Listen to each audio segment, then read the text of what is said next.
When Bruce Lee died in 1973, he left behind an unquestioned legacy in his films. But beyond his films, there is another legacy, in his martial art, Jeet Kune Do. This is not a movie on Bruce Lee. It is the first and only training film on Jeet Kune Do by Bruce Lee himself. To compile this film, we have had the complete cooperation of the Bruce Lee estate, enabling us to draw, for the first time, from Bruce Lee's private training films and videos, as well as his audio records and his own training and research notes. The film is narrated by Bruce Lee, with additional input from his son Brandon Lee and from Dan Inosanto, the man Bruce chose to carry on his Jeet Kune Do.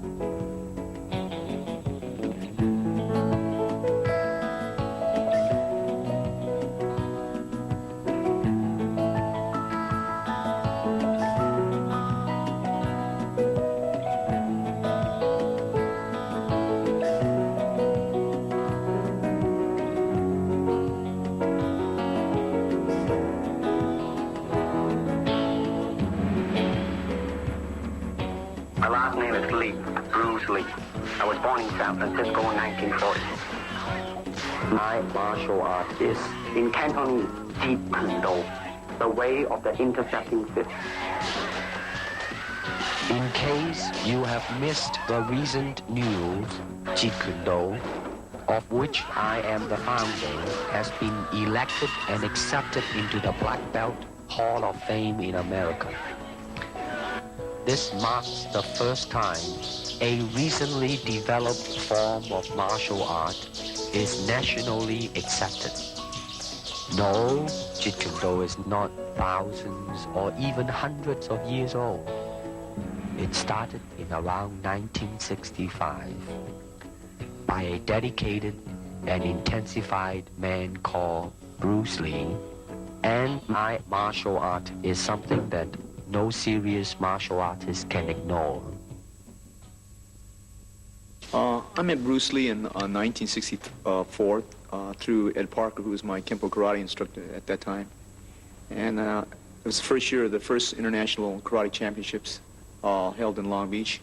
When Bruce arrived in the United States, he had the training in Wu-style Tai Chi, sometimes in Hong Kong they call it Unga.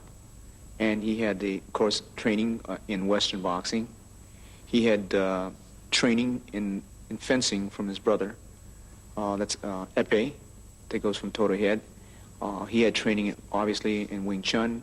And the other area was the training he had received in, they call it Buk Pai, or it's Tam Toi. He knew 12 sets in Tam Toi. And then believe he traded with a Choi Lee Fat man. So those were the arts that Bruce brought into the United States. In the beginning, he used the Wing Chun as the base system, or the first system. But as time went on, he went away from that, started to extract different things from different systems and put it to his personal use. That's why we say absorb what is useful and reject what is useless for you. That's the concept. Okay? He says using no way as a way. In other words, it's not a Japanese way, it's not a Chinese way, it's not a Korean way, it's not an Okinawan way, it's not a Filipino way, it's not an Indonesian way. He's saying using no way as the way. You are the way.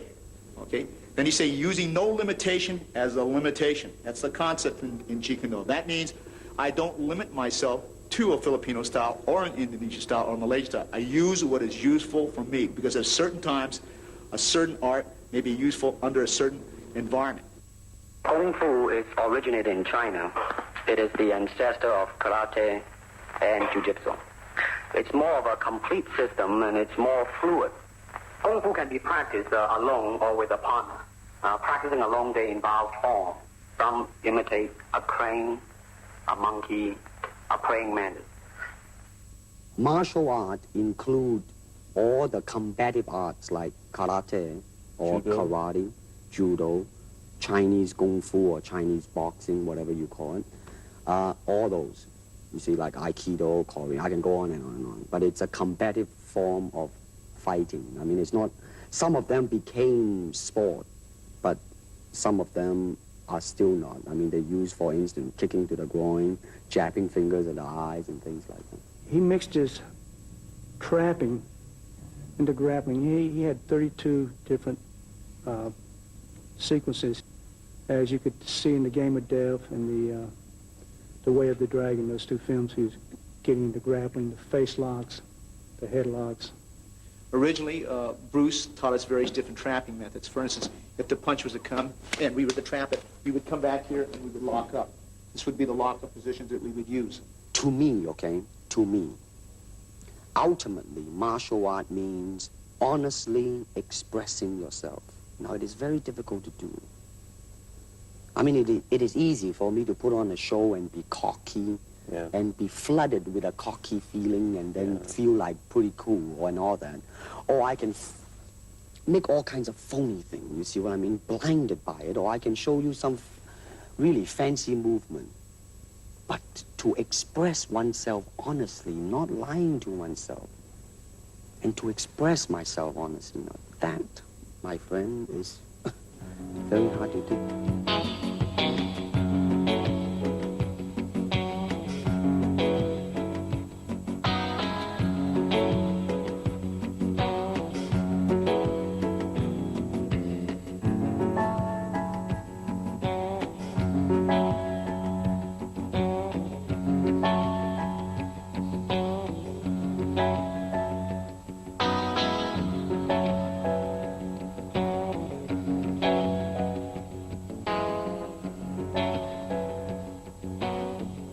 Ever since the big boss, there seems to be a wave, a hot wave, in fact, of finding another Bruce Lee among all types of people, particularly martial artists, ranging from karate man, hapkido man, judo man, etc., etc.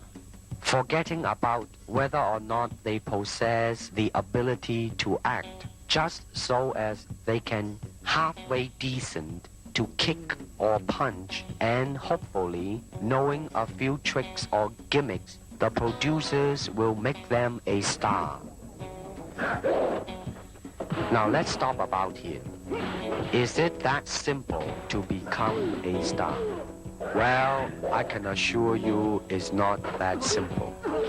Also, I can tell you that as more Bruce Lee's films are shown, the audience will soon realize not only in acting ability, but in physical skill as well, they will see the difference. For example, in The Way of the Dragon, my skill is matched with an American champion, Chuck Norris, who happens to be a 7-time winner of both the All-American Open and World Karate Championship as well. Then there is Bob Wall, the 1970 heavyweight karate champion, plus Wang Yanjik, the 7th degree Hapkido expert, which some audience have seen him in the film called Hapkido. Of course, it is only movie making, people will say, but I'm sure that the audience are not so insensitive as to not be able to see and judge by themselves and compare these men's speed, power, rhythm, coordination, versatilities, etc., etc. I started training with my dad really as soon as I could walk. I mean, my dad was a really diligent trainer, and he always had people over at the house practicing. My dad had a circle of students that were close to him, and so they were friends of our family. And one of those men, Danny Inosanto, continued to be my teacher, so it's kind of a nice unbroken line. I have his books at home with all of his underlining and his notes in them, and it's fascinating to see where he drew his sources from, from what sources he drew. He's got books on Western fencing at home that he would use, on boxing. I remember he always used to say that you want to try and absorb what is useful, discard what is useless, and add what is essentially your own, and that was kind of his credo in creating Jeet Kune Do. When people ask me the question in interviews generally what my style is, I usually say, well, my father created the art of Jeet Kune Do while he was alive, and I have been trained in that. because it's simple to say that. However, I actually truly feel that it's a little bit too simple to say that, because Jeet Kune Do was my father's very personal expression of the martial arts. He intended it to kill a lot of sacred cows. So I always feel a little bit silly saying that I practice Jeet Kune Do, although I certainly have been trained in it. Yeah. It would be more accurate to say that I practice my own interpretation of Jeet Kune Do, just as, frankly, everyone who practices Jeet Kune Do does, because that's what it was intended to be. Danny, my Sifu, always talks about teaching Jeet Kune Do concepts. In other words, teaching someone the concepts, a certain way of thinking behind the martial arts, as opposed to teaching them techniques. To me, that kind of illustrates the difference between giving someone a fish and teaching them how to fish. You know that old story, right? You can teach someone a certain block, and then they have that block. Or you can teach someone the concept that lies behind such a block, and then you have given them an entire area of thinking that they can grow and evolve in themselves. They can say, I see, so if that's the concept, then you could probably also do this, right? Yeah. And that's, I think, a lot of what lies behind Jeet Kune Do, and that is then dedicated to creating a really creative, free-form martial artist. You see, actually, I do not teach, karate, because I do not believe in styles anymore. I mean, I do not believe that there is such thing as like Chinese way of fighting or the Japanese way of fighting or whatever way of fighting, because unless human beings have 3 arms and 4 legs, we will have a different form of fighting. But basically, we have only 2 hands and 2 feet. Unless we have other group of beings on Earth that are structural, different from us, then there might be a different style of fight. Now, why is that? Because we have 2 hands and 2 legs now. The important thing is how can we use it to the maximum in terms of path, well, straight lines, curved lines, round lines. They might be slow, but depending on the circumstances, sometimes that might not be slow. And in terms of legs, you can kick up straight, same thing, right? Now, and after all that, then you ask yourself, how can you honestly express yourself at that moment? And being yourself, when you punch, you really want to punch. Not you want to punch because trying to avoid not getting hit, but to really be in with it and express yourself. Now that is to me the most important thing, and that is how can I, in the process of learning how to use my body to understand myself. Now, the unfortunate thing is, now there's boxing, which use hands, judo, which is throwing. Now, I'm not putting them down, mind you, but I'm saying one thing that is the bad thing, and that is, because of style, people are separated. They are not united together, because style became law. But the original founder of the style started out with hypotheses. But now it has become the gospel truth. And people that go into it and became the product of that. It doesn't matter how you are, who you are, how you are structured, how you are built, how you are made. It doesn't matter. You just go in there and be that product. And that, to me, is not right. So styles tends to not only separate men, because they have their own doctrines, and then the doctrine became the gospel truth, that you cannot change, But if you do not have styles, if you just say, well, here I am, as a human being, how can I express myself? Totally and completely. Now, that way, you won't create a style, because style is a crystallization, that way, it's a process of continuing growth. First, we use the feet. And then we use the elbow. In fighting, there is the finger jab, there is the punch, there is the back fist, and the thigh kick. It depends on where you hit and what weapon you will be using. I can use my longest weapon, my thigh kick, against the nearest target, your kneecap. This can be compared to your left jab in boxing, except it's much more damaging. You name it, man. You use it all. You have to, you see, because, I mean, that is the expression of the human body. I mean, everything. I mean, you know, not just the hand. And when you're talking about combat, well, I mean, if it is a sport, now you're talking about something else. You have regulations, you have rules. But when you're talking about fighting as it is, with no rules, real fighting, well, then, baby, you better train every part of your body. A good martial artist is like water. Why? Because water is insubstantial. By that I mean you cannot grasp hold of it. You cannot punch it and hurt it. So be soft like water and flexible. Be formless, shapeless, like water. Now you put water into a cup, it becomes the cup. You put water into a bottle, it becomes the bottle. You put it in a teapot, it becomes the teapot. Now water can flow or it can crash. Be water, my friend.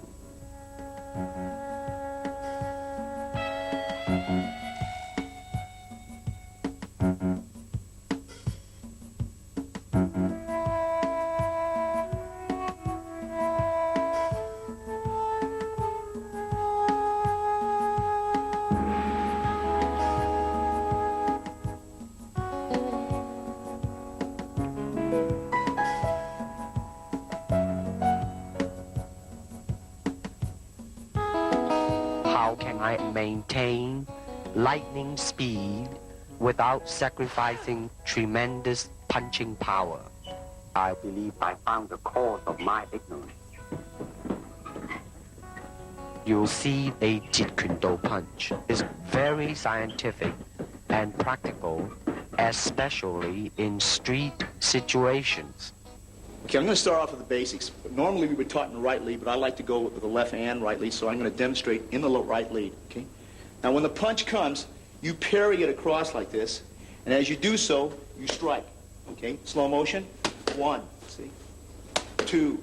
You can do it together, or do it separate. You could catch and then go, or parry and then go, or do it together. When you do it together, you're going to hit it. I'm going to give you the side view over here. Slow motion, 1. That's just slipping on the outside, slipping on the outside. We do a lot of drills. As I said, we incorporate from many different systems. Okay, so the first basic is to slip and hit. Again, a slow motion, slip and hit, okay?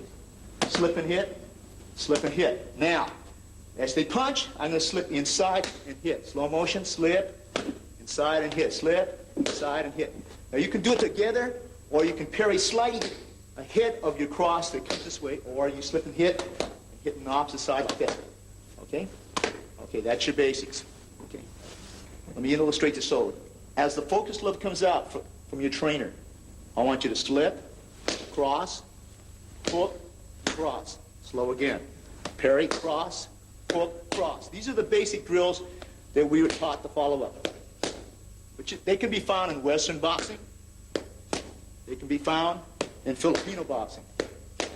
This one here, when you slip, you cross, you hook, you cross. However, you can slip first, then hook, then cross, then hook. Again, slip, hook, cross, hook. We can also, when they jab, parry this hand, cross it here. When they move back, you cross, you hook, you cross. Again, slip, cross, cross, hook, cross. Again, slip, cross, hook, cross. Last time. Slip, okay, cross, hook, cross.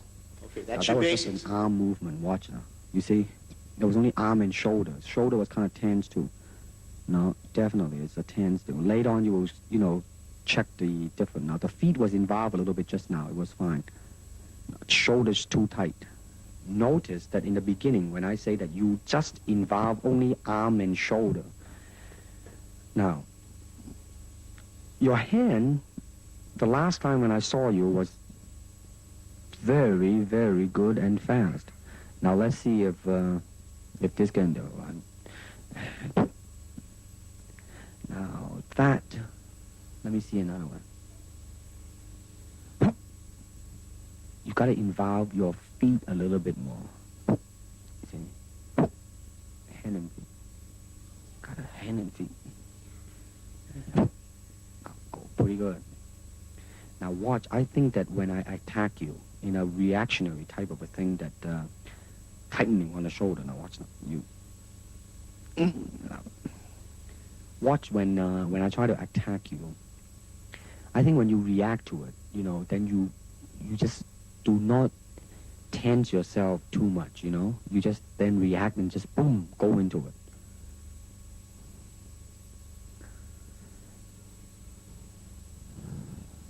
Now that, I just say, use only the hand just now, I say. Now boom. You see, when you move your hand and feet, boy, it makes a world of difference. You see, now, you should be a little bit more relaxed in the beginning. Aha.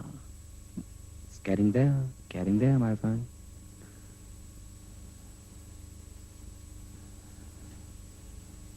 Watch now.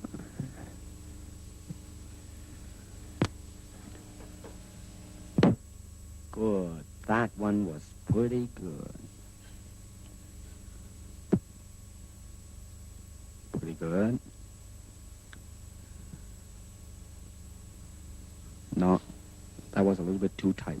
Now watch this one. Good. Now that could be used in film. Here we go. Okay, let's say that this person is standing here. At this point, for purposes of illustration, I might use what they call the sachet, okay, that they use in Savate, which is like that, see? When I come in, I can go into Wing Chun. At that point, I might flow into Western boxing, okay? At another point, I might go into a lock similar that you might use in Jiu-Jitsu, and for the purpose of camera, I'll take the person down like this and lock the person here, and maybe go into any system that employs this type of lock, whether it be Jiu-Jitsu or Aikido or Kali or Penjak Silat. Now, you notice that we went from system to system without a flow, okay? I might stay out here, use any particular kick, break into Wing Chun range, and right from here, use a Muay Thai elbow, all right? And for the purpose of camera, I'm going to go slow and come into various lock position over here, okay? This is what we call the Jeet Kune Do blend. It is not a system where we go from discipline to discipline without a thought process. And this is very important in the concept of JKD. A karate punch is like an iron bar. Whack. A Jeet Kune Do punch is like an iron chain with an iron ball attached to the end, and it goes whang, and it hurt inside. What?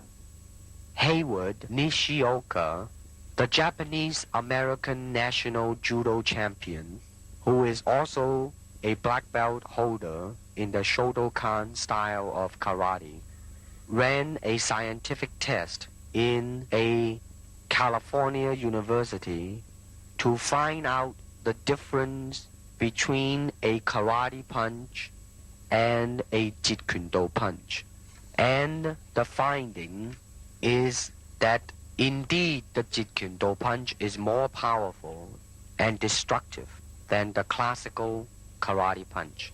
And when you do punch, now I'm leaning forward a little bit, hoping not to hurt any camera angle. I mean, you gotta put the whole hip into it and snap it and get all your energy in there and make this into a weapon.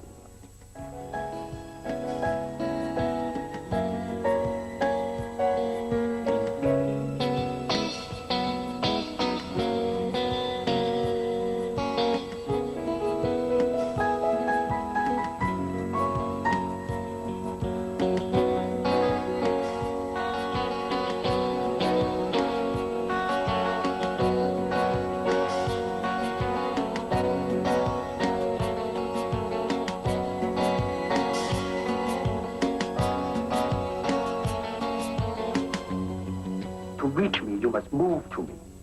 Your attack offers me an opportunity to intercept you. Don't charge in blindly. In combat, distance is a continually shifting relationship, depending on the speed, agility, and control of both fighters. It is a constant, rapid shifting of ground, seeking the slightest closing, which will greatly increase the chances of hitting the opponent.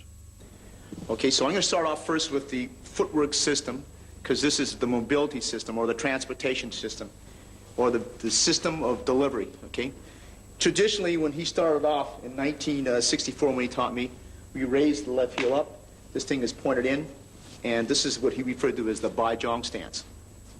like this, okay? So I'm going to start off first with the basic footwork. This is a step and slide shuffle, step and slide back. Okay, so this is the first two. Advance, retreat, move to the right, and move to the left. In the beginning of those earlier years in 1964, they always went with the right lead. But as time went on, we decided to go both left and right lead. So we again practiced our footwork with the advance, retreat, move to the left, move to the right. Then we advance and retreat in one motion, and we retreat and advance. Double advance, double retreat, double left, and double right. This should be also done on the right lead as I'm doing here very slowly, okay, and switching over as so, okay. The basic footwork in which we use, okay. This method here, he taught us also, is slide step and slide and step advance. So you slide the step, and you take a step out. Slide, and then step, slide and step, slide and step. And left lead, it will look something like this. Slide and step back, slide and step back. Then you have something that looks like your step and slide shuffle, but it's not. That's what they call a push shuffle. You push off and you push back. Rather than take a step here and slide, you push and you push back. This is what we refer to as the push shuffle on the right lead. Then you'd learn it on the left lead. Push shuffle, push shuffle, push shuffle, push shuffle. Okay, after that he taught us the circle. The circle we learned the quarter turn, which means I'm going to turn as if your opponent is here, we move. As if your opponent turns that way, you move, okay? Turns this way, we move. Turns this way, we move. Now your opponent's circling this way, so we move. So we learn to circle around like this. He circles this way, we move. Circles this way, we move. We do this again in the right lead also. Okay, so the man is circling this way, we move. Circles this way, we move. Circles this way, we move. Circles this way, we move. Circles this way, he moves. Then we reverse it. This way, your opponent's moving, so you just move laterally, move around, moving around, okay? All right, this is your transport system that we use, or what they call delivery system. This is on combination kicking.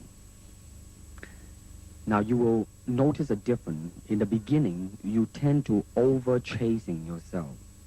In other words, you're covering too much distance. Therefore, when you kick, then your center of gravity is moving forward too much, and the form in kicking is greatly affected. Now, the reason you're going back because your body was leaning too much back. Now, that's what is called a commitment kick. I mean, when you try to go through something, when you're trying to really kick to hurt, then you would lean back, but you won't do it in a combination kicking. Boom. No, you see, you are rushing yourself there.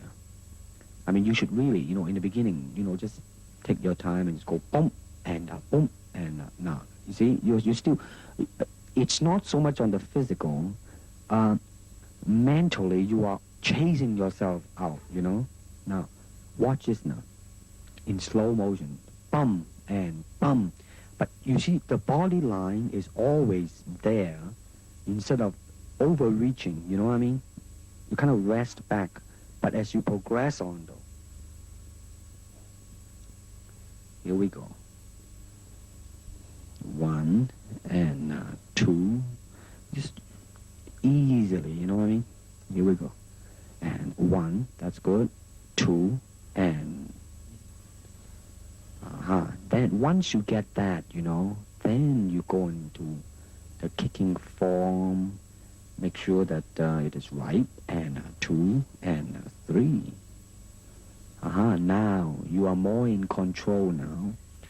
You are more thinking of 1, 2, 3. And don't just, think of 3 already. That's even better now. Now there is snap at the end in this one too. The other one, you are just, doing a form and a boom and a boom and a boom. You see, all you need to do is just really snap the leg and just step and slide into it. Boom and a boom and a boom. That's right. Good. Now you're not over chasing yourself. Now you're pacing yourself right. Here we go. 1 and a 2 and a 3. Good.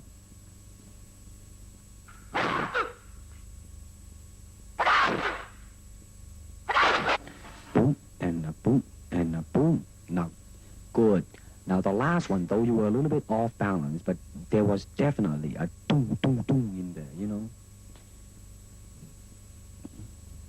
Here we go, kick me, boom, and boom.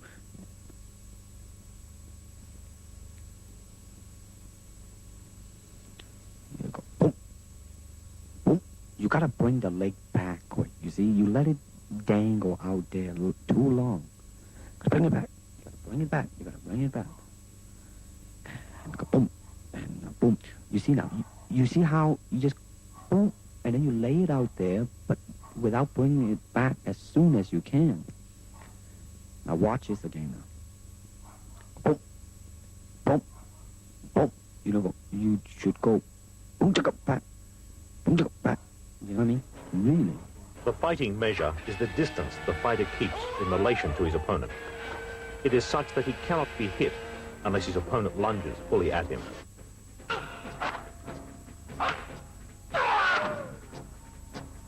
Martial art has a very, very deep meaning as far as my life is concerned, because as an actor, as a martial artist, as a human being, all these I have learned from martial art.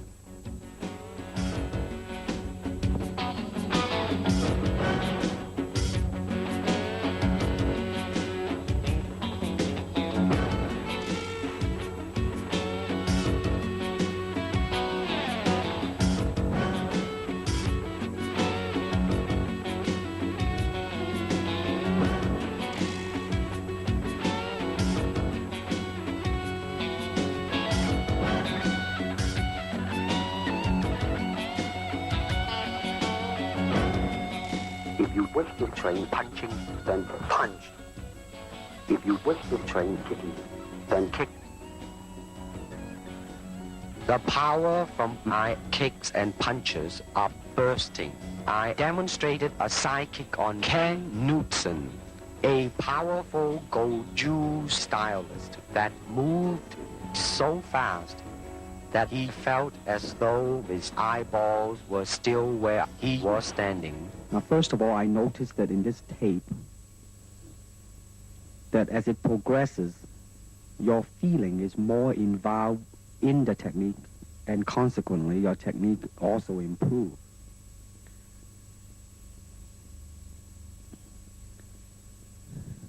Now, the foot at the ending position in impact is kind of dangling a little bit.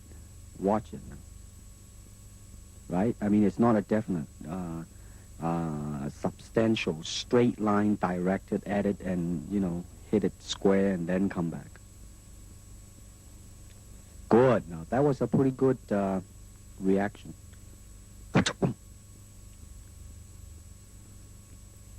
Good. You're pretty loose here. I see your hands dangling loose. And... Uh-huh. Here we go.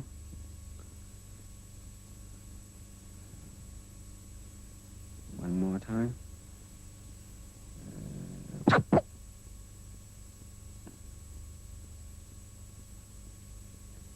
Yeah. Pretty good. Now, that was really quick too, you know. Did you notice that? See, the thing to watch out really is the initial, a little bit yawning there. The thing to watch out is you have to, the initial part has to be fast. But also that when you finish the technique, you gotta bring it back fast too. So in other words, you gotta be fast from beginning to end.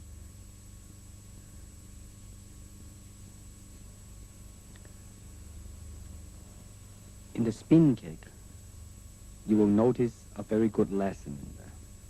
Now, just now, it was a little bit off. The good lesson that I mentioned, now, you are very much in control of the movement. By too much control, therefore, you are kind of concerned about the execution. Therefore, you kind of, you know, like, really tight. Boom. Now, that was a pretty smooth movement. But now, watch this now. Now, right now, I'm telling you to, you know, really just forget about it. Just do it. Now, boom, you see? Right on the target. when you just ease the burden of your mind, you just do it. Now watch the next two kick now. Just go boom, right on the head, man. And good speed too. And boom, boy, right on the head. See, now that's James Coburn in there, kicking. You see what I mean now? You really just choom, and go into it. You can feel the difference when I put my body behind the kick. I mean, you gotta put the whole hip into it and get all your energy in there and make your kick into a weapon. Now, let's see what... Now, in this one, I want to see the initial speed and suddenness of your attack. This is just a simple attack, I think a side kick. And I just wanted you to see how, go in there. Now, you're bouncing now for the sake of bouncing. Now, boom. Now, that one's not there. Now, that one now. You have good intention, you made up your mind, you just go. Not bad, not bad. Now, notice your kick when you finish. You just let it drop down, You do not bring it back quick enough. Now, your initial was quick. If you bring it back quick, the whole kick would just look like a boom. Now, again, you see, you did not bring it back again. Move, and boom. Good. Very good suddenness. Again, you notice your leg, you did not bring it back.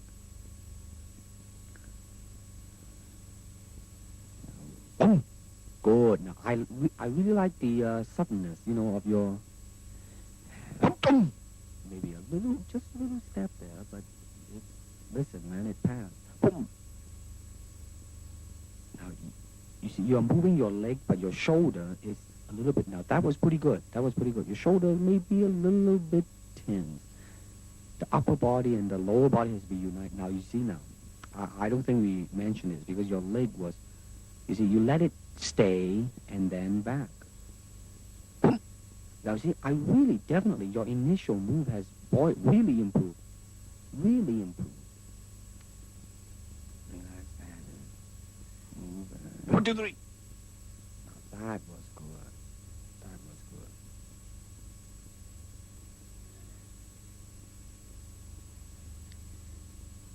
Boom. A little bit low. Boom. Good. Now, this is the flexibility now. Now, I want you to watch your left leg, with a stationary leg. Now, watch the stationary leg one out. The first one, you didn't make it. Now, the second one, you didn't. Now, watch this now. Watch it. Boom. You see how it really straightened out and you let all the weight rest on the heel and it just reached easily. Now, this is the side kick going over. Now, listen to this now. I like your very good natural feeling on the first one, though the kick was not too good. I mean, you see how it just really, very smoothly it go up there. Now, the second one, you want to control your foot position a little bit. Maybe you have too much control in there. Watch this. You know what I mean? Make it not as natural as the first one. Boom. Mm-hmm.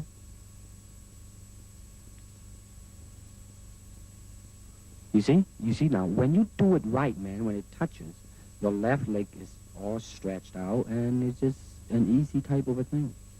Now, I think we are comparing. I let your leg dangle out there. I asked you to do it because, so you will get a feeling of it. Now you're going to bring it back quick now. Watch this now. And you see?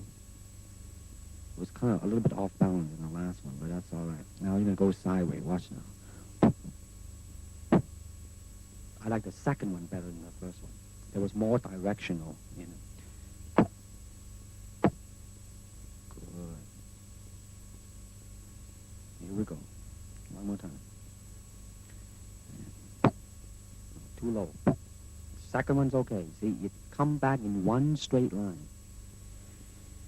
Here we go. Now watch this illustration. You gotta exaggerate the bringing of the leg back. You see, back. Okay, watch it again now. You see, exaggerate the pulling of the leg back. Make it look much more faster and more forceful. Watch this now. I like the naturalness of your kick. Watch this now. You see, at the end, there was really the feeling there, you know?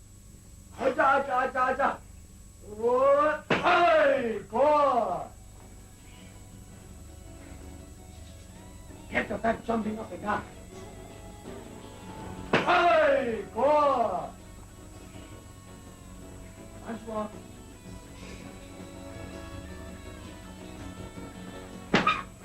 Good.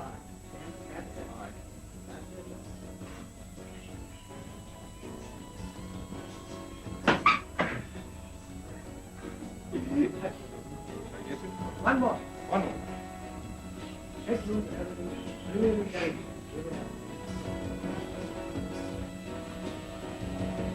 You are sure. I see the audacity.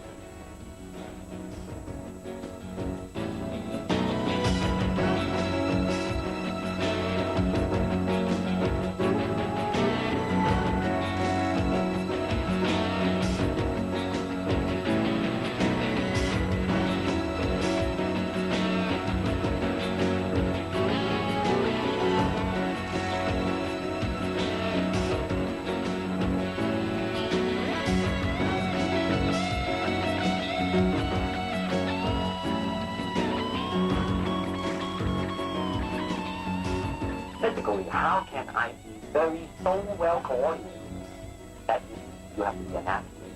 That means you got to have jogging and all this basic ingredient, right?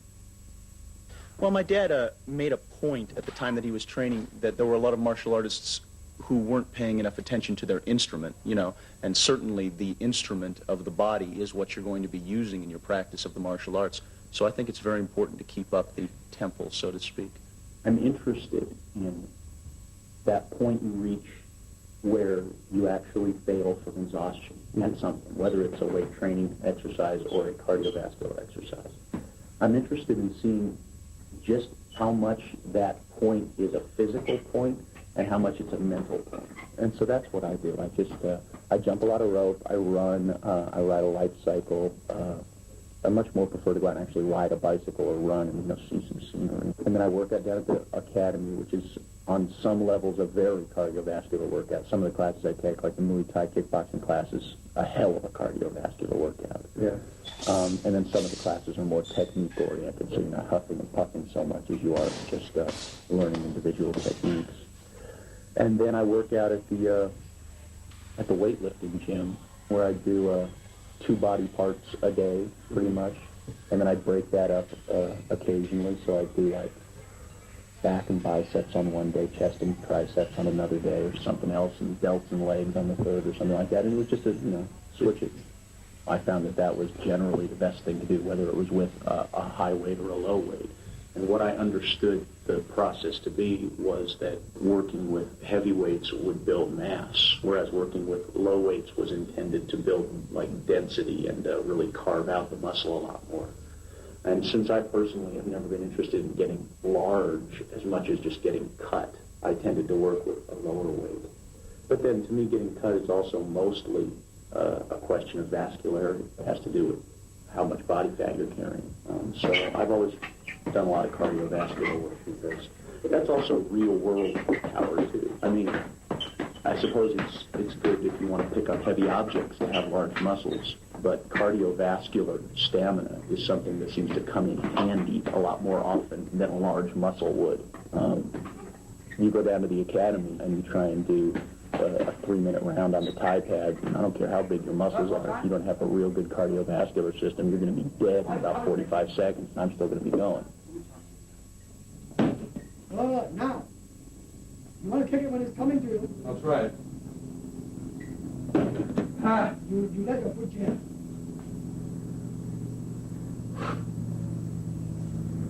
Drive the sucker. You're pushing. Okay, now, Jim, go and kick a beanbag and give me the thrust the sucker to Kingdom Come.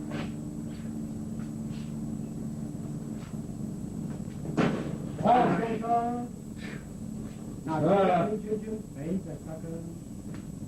Now, you are cutting your half now. That's okay. How's that? Beautiful. No, I mean, I want you to be happy.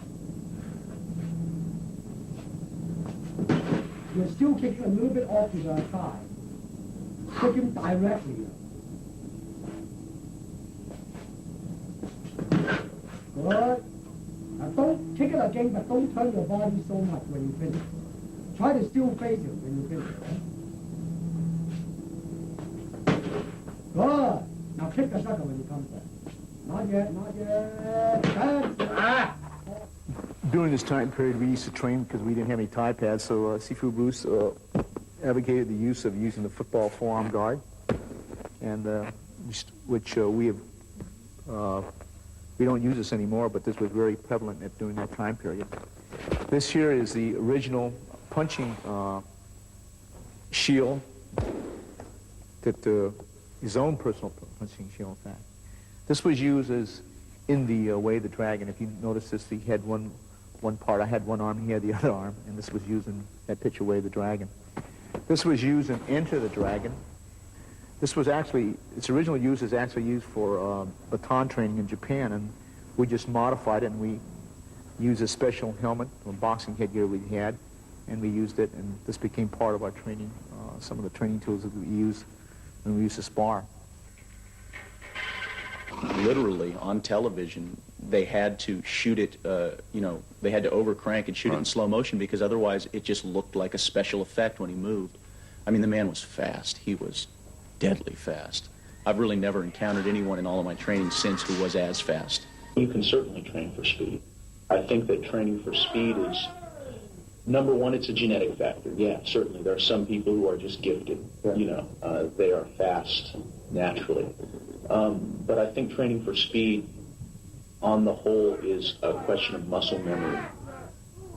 Speed in an individual movement is something that, I mean, we're coming down to, thousandths of a second now. You and I, or even if I and some completely untrained person were to stand side by side facing a focus pad, and when a red light blinked, both flick out a jab, I'd probably win by a couple hundredths of a second. But once you're talking about speed with repetition of movements, to be able to go like that, that's muscle memory. An untrained person would be like, they would falter in their movements because they haven't trained their muscles, or they haven't trained their perception as well to be able to react quickly to a variety of different circumstances.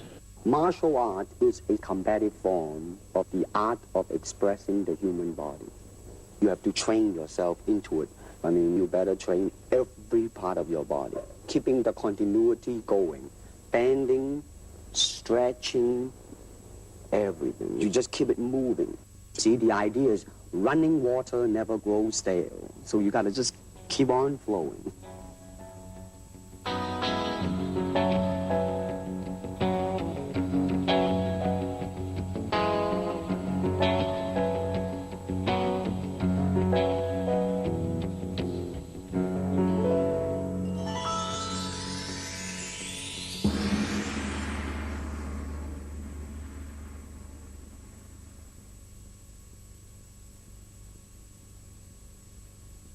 When the opponent expands, I contract. And when he contracts, I expand. And when there is an opportunity, I do not hit. It hits all by itself. To me, at least the way that when I teach it, all type of knowledge ultimately means self-knowledge. So therefore, they're coming in and ask me to teach them not so much of how to defend themselves or how to do somebody in. Rather, they want to learn to express themselves through some movement, be it anger, be it determination, or whatsoever. So in other words, what I'm saying, therefore, is that he is paying me to show him in combative form the art of expressing the human body. Jeet Kune Do is not a style.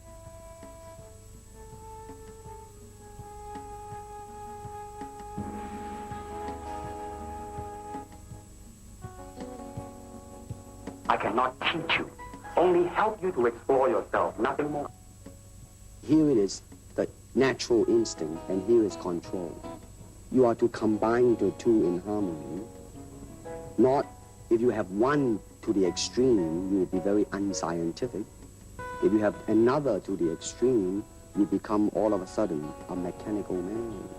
Now, James Coburn is a peace-loving man. I mean, he's really, really nice. I mean, super mellow and all that. I mean, you know, I mean, now he appreciates the philosophical part of it. Therefore, his understanding of it is deeper than Steve. The martial arts, which are an integral part of my life, come entirely from my father. But the martial arts, I'm completely beholden to my dad for. I mean, he started me in the martial arts when I could walk. He trained me my entire life until he passed away. And then even when I continued my training, it was with one of his students. You know what I want to think of myself? As a human being. Because, I mean, I don't want it to sound like, you know, as Confucius say, but under the sky, under the heaven, man, there is but one family. It just so happened, man, that people are different. A good martial artist does not become tense, but ready. Not thinking yet, not dreaming. Ready for whatever may come. When you move down the road towards the mastery of the martial arts, and you are constantly moving down that road, you end up coming up against these barriers inside yourself that will attempt to stop you from continuing to pursue the mastery of the martial arts. And these barriers are such things as when you come up against your own limitations, when you come up against the limitations of your will, your ability, your natural ability, your courage, how you deal with success and failure as well, for that matter. And as you overcome each one of these barriers, you end up learning something about yourself. And sometimes the things you learn about yourself can, to the individual, seem to convey a certain spiritual sense along with them. I don't believe in systems, nor in methods. And without system, without method, what to teach? I found the cause of my ignorance.